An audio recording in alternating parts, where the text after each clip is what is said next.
माझी आजी आज भावावर खूप चिडली. तुला रोज सांगते लिंबू घेऊन ये, पण तू आणायचं नावच काढत नाहीस.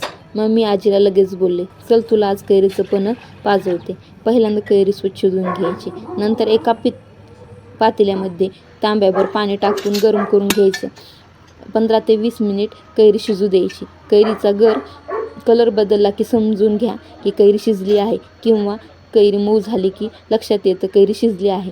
कैरी थंड झाल्यानंतर तिचा गर काढून घ्यायचा. नंतर एका मिक्सरच्या जारमध्ये तो ओतायचा. मिक्सरच्या जारमध्ये चवीपुरते मीठ, साखर, पुदिन्याचे पाने टाकून मिक्सर फिरून घ्यायचे. नंतर एका ग्लासला काळ्या मिठाने शिजवून घ्यायचे व त्यामध्ये बर्फाचे थंड पाणी टाकून घ्यायचे.